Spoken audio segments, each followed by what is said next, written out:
Hello and welcome to the channel. If you're a fan of scary stories, you've come to the right place. On this channel you'll find stories that are true, some are fictional, but as long as they send a chill down your spine and make the hair at the back of your neck stand up. A fair warning though, some stories contain graphic, violent or sexual content, so viewer discretion is advised. So without any further ado, let's get into it. What does that have to do with the price of corn? Written by The Vespers Bell.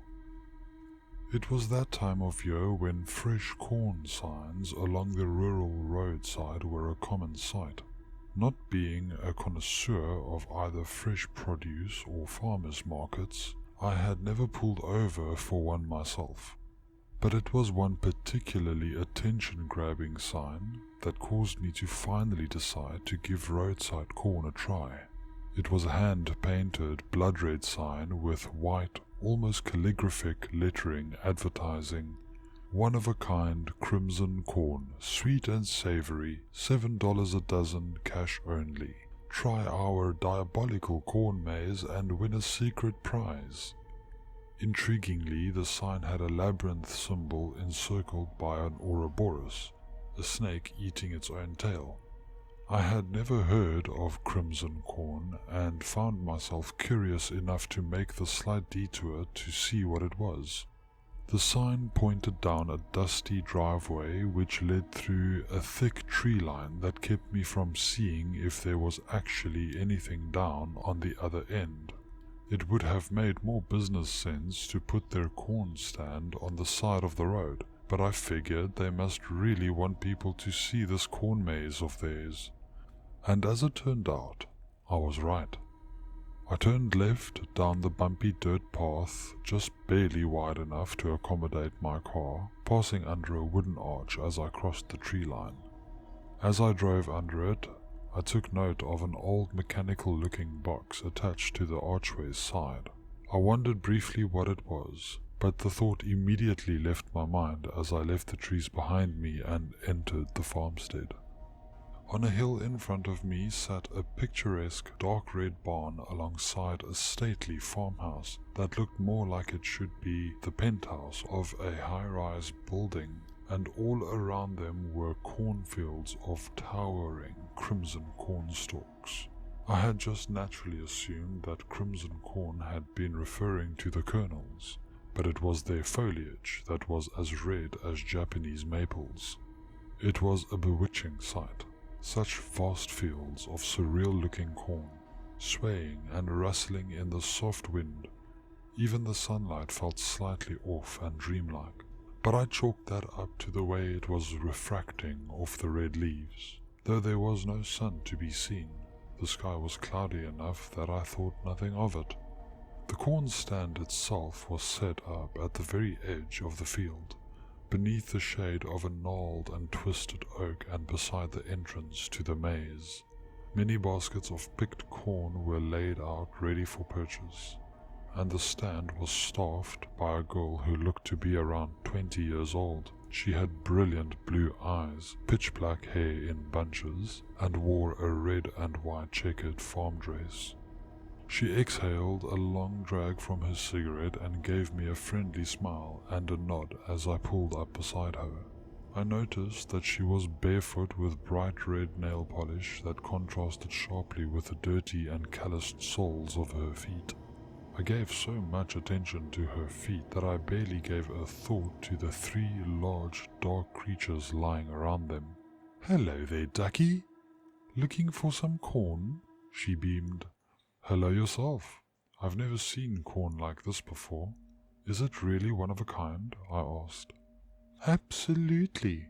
Our own private cultivar of corn, 100% non-GMO. It's pesticide-free too, so you can even eat it fresh off the stalk." The girl set down her cigarette in an ashtray and picked up a cob of pre-shucked corn, producing a satisfying crunching sound as she bit into it. Red juices squirted outwards and ran down her chin as she looked up at me with a suggestive, if obviously mercantile stare. I can't say it wasn't an effective sales tactic though, as I found myself stepping towards her and reaching for my wallet.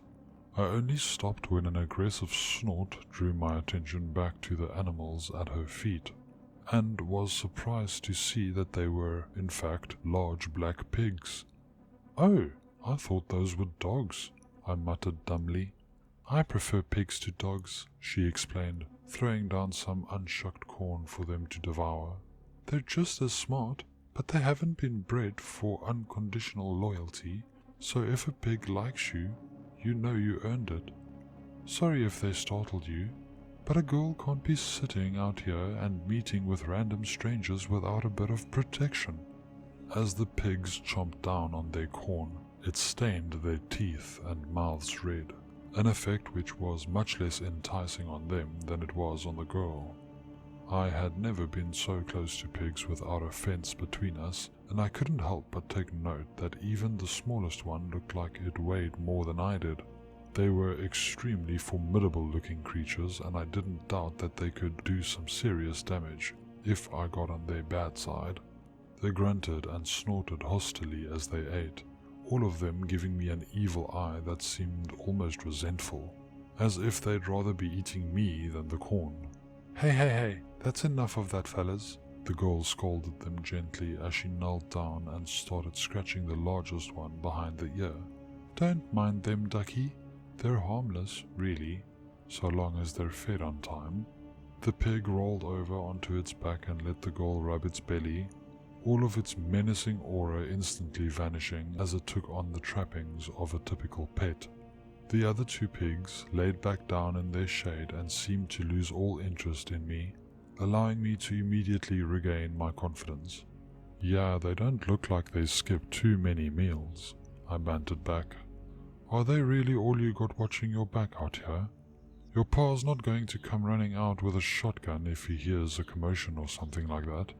"My pa? No. My brother's around here somewhere, though. In the maze, I think," she said with an uncertain glance towards the maze entrance. "He doesn't have any of his guns on him, but if you're thinking of causing trouble, I don't much care for your chances." "I'm not planning any trouble, miss. Just concerned for your safety is all," I assured her. "So do you recommend eating this corn raw, or is it good cooked too?" "Actually, the best way to prepare it is to turn it into homebrew whiskey," she said with a coy smile. She reached under her stand and pulled out an unbranded glass bottle half filled with a translucent red liquor. She raised it to her lips and took a swig, closing her eyes and savoring the mouthful for a moment before swallowing, then sighing in satisfaction. I arched my eyebrow at the implication that she had already drank the other half of the bottle, as I would have described her behavior as buzzed at most, and that much hooch should have left her absolutely shit-faced.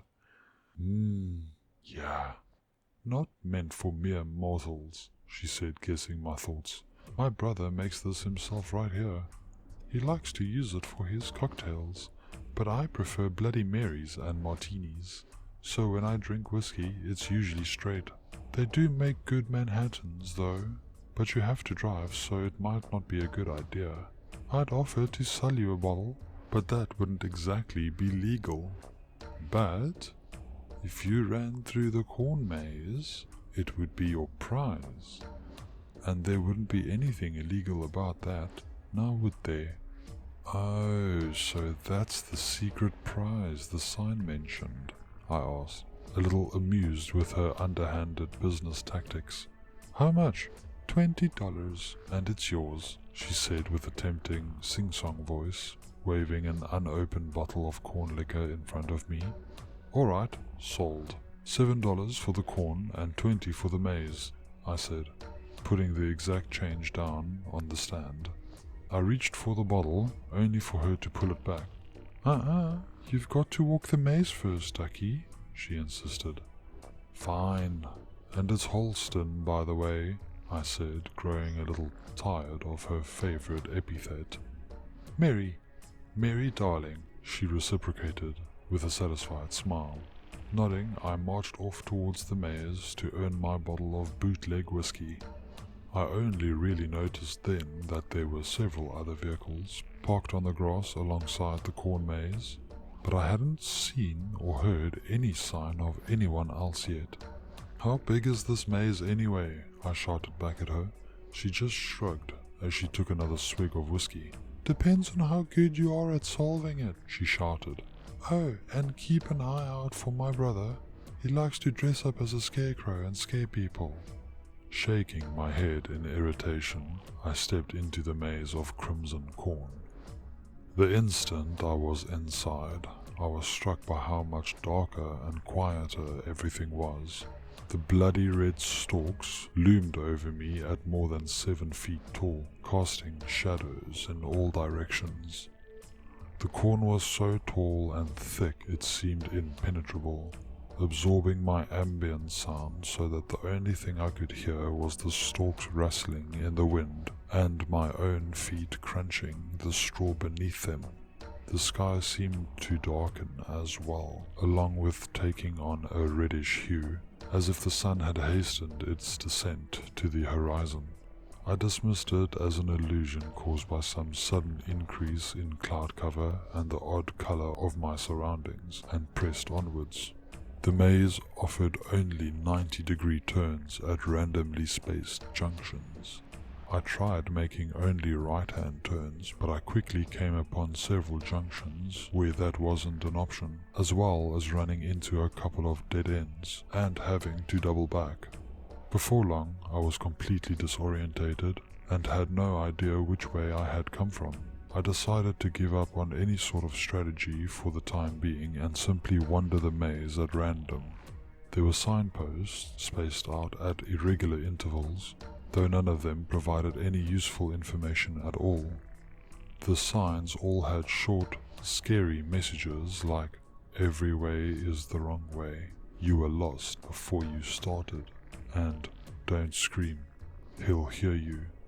Since these signs offered the only sort of landmark within the maze, I took out my phone to take a picture of each one as I passed, in the hopes that they would help me find my way out. I saw that I had no signal, which wasn't surprising given that I was a fair way out in the sticks, but it was enough to raise my anxiety a bit. I was technically lost, with no way to phone for help, and nobody knew where I was. I was so ensconced in thought that when I looked up from my phone, I nearly hollered out loud at the sight of a scarecrow rising over the corn. I remembered what the girl had said about her brother, and I struggled to tell if the scarecrow was a person or not. The lighting was terrible, and hanging off a post over 12 feet in the air put him at an awkward and unfamiliar angle. Craning my neck and squinting my eyes, I strained to make out every detail that I could. The head was either covered in or made out of a tattered burlap mask with a jagged, crudely stitched mouth. There were eye holes, but the space within them was too shadowed for me to tell whether or not it had any eyes. The burgundy shirt, overalls, boots, and work gloves had all seen better days, but none were so ragged as to provide a definitive view of human flesh beneath them. The scarecrow's head was leaning downwards and pointed directly at me. In his right hand he grasped a rusty sickle. I stood frozen in place for a moment, staring at the thing and waiting for any sign of movement. When I was sufficiently convinced that no living thing could remain so perfectly motionless for so long, I let out a sigh of relief and continued on my trek down the straw-laden path. Just as I had convinced myself that the girl probably didn't even have a brother, and that she had just been messing with me, I heard a loud thud cushioned by the crushing of straw under booted feet. I spun around and saw that the scarecrow had leapt from his post and was now standing upon the path. As he stared at me, I caught a glimpse of blue behind its mask, the same bright blue as the girl's eyes had been. "Shit!" I cursed, taking a few stumbling steps back, but fighting the urge to flee entirely. "Listen, buddy, I'm just doing this to get the bottle of whiskey. I already paid your sister. This is just a technicality, so I'm not interested in this haunted maze shtick you got going on. Do you understand?" Raising his rusty sickle high into the air, he broke out into a sprint, cackling manically as he raced towards me. Even though I was still about 80% sure at that point that he was simply messing with me, the lingering 20% of doubt was more than enough to send me running, like my life depended on it. I zigged and zagged down every turn I could in the hopes of losing the sickle-wielding scarecrow, not knowing what I would do if I went into a dead end before I could lose him. A brief feeling of relief washed over me when I saw another person walk out of a junction and into the path ahead of me. He looked as confounded as I was by the situation, but unharmed, indicating perhaps that this was just an unusually elaborate roadside attraction after all. He wasn't able to see the scarecrow behind me, however, since the pathway was too narrow. "Whoa, hey, what are you doing?" he shouted as I nearly ran him over, pushing him aside and continuing on my way. But when I heard him scream, followed by the sound of steel slicing across flesh and his body thudding against the ground, I had to look back. The man was lying down with his head to the side and his throat slit open, the blood gurgling in his throat and frothing in his mouth as he still desperately struggled to breathe. The scarecrow knelt upon his lap and plunged the sickle into his abdomen, slicing through his stomach with a practiced surgical precision. He had quite deliberately avoided the vital organs, drawing out the kill for as long as he could. What little I could see of his face spasming in manic giddy as he watched his victim suffer beneath him. He wasn't dead yet. Maybe I could have helped. Maybe I could have fought the scarecrow off him and got the man to a hospital before he had lost too much blood. I don't know. I only know that I didn't, instead taking advantage of the scarecrow's preoccupation with his victim to put as much space between him and myself as I could. Night fell immediately after that, with a full blood moon rising in the sky, its red light the only illumination any of us had to evade the things that hunted us. I say us because I heard the other victims in the labyrinth, even if I never ran into any more of them while they were still alive. I heard terrified children screaming for their parents, desperate parents screaming for their children, panic-stricken adults screaming like children, and all of them screaming in agony as they fell before the scarecrow's sickle.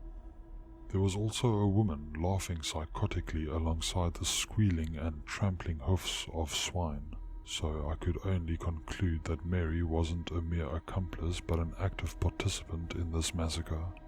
Just like with the first man, I never offered any help. I just ran as far as I could, as fast as I could, while making as little noise as possible. Given how long I lasted without running into the scarecrow or his lackeys again, this was apparently a winning strategy. I tried to get off the path, of course, desperate to hide among the corn stalks and possibly escape the field just by running straight for as long as it took, but it was impossible. The stalks were unbreakable and had been sewn too close together to squeeze between them. The more I pushed them, the more they seemed to push back, the rustling transforming into a vicious hissing sound. I was able to pluck some cobs, the closest thing to defensive weapons that I could get my hands on. Their red kernels gleamed like drops of blood in the crimson moonlight, throbbing rapidly with my own racing heartbeat. The same corn that had seemed uniquely beautiful in the broad light of day were monstrous abominations to me now, and I detested touching them, but I needed something, anything, to use as a weapon. I lost all track of time in that disorientating and monstrously mammoth maze, constantly on the run and pumped full of adrenaline, but eventually I felt as exhausted as if I had run a full marathon. Shambling forward, I lurched down another path, barely even aware that I was staggering into a dead end. When I finally looked up, I stopped in my tracks, seeing that the scarecrow was crouched in front of a freshly dead body. It was a boy, around 10 years old, and the scarecrow had used his sickle to cut the top of his skull clean off.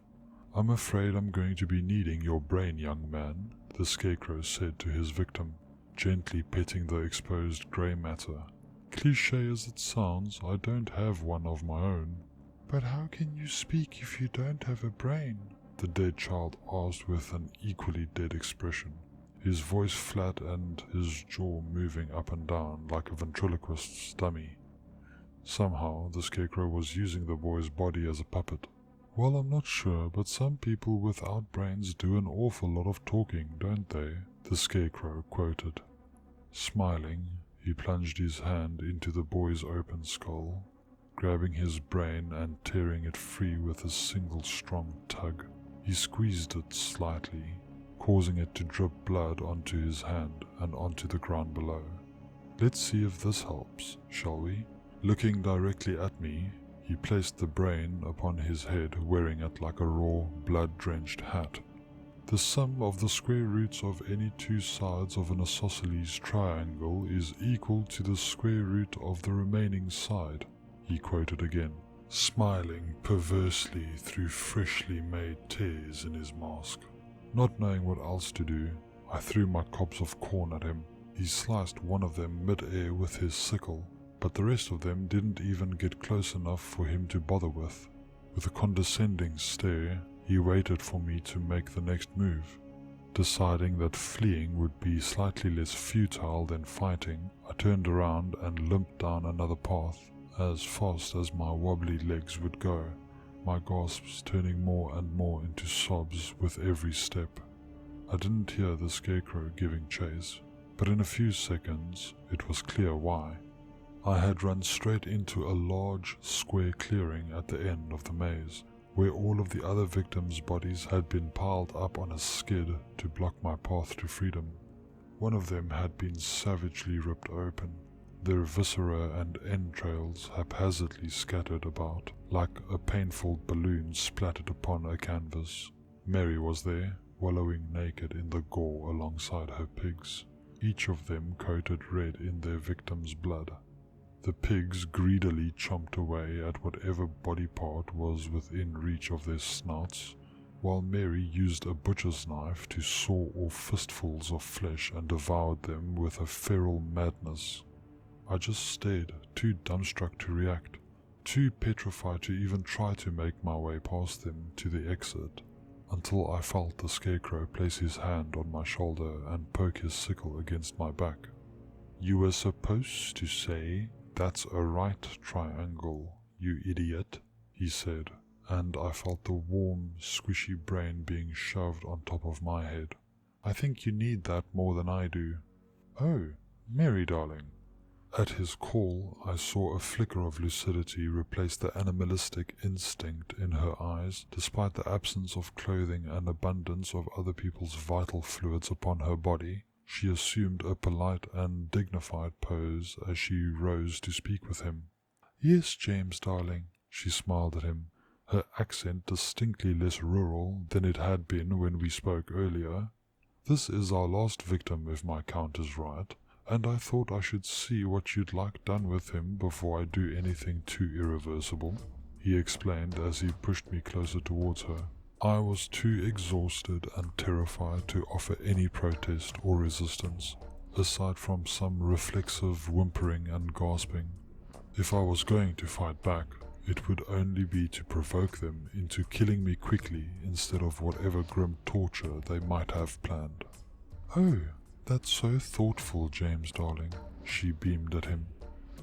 Let's see. My bloodlust feels pretty well sated, and I think I must have at least 5 pounds of raw flesh inside of me. I need to leave some room for a nightcap or I'll wake up with the shakes. We've got more than enough for the larder and market until our next hunt, so unless you're just itching for one more kill, I say we let him go and call it a night." The largest of the pigs seemed to grunt distastefully at the suggestion, eyeing me with the same hungry look as he had before. He does have another victim's DNA on him, a child's no less," the Scarecrow said thoughtfully. "Letting him go like this would be hilarious."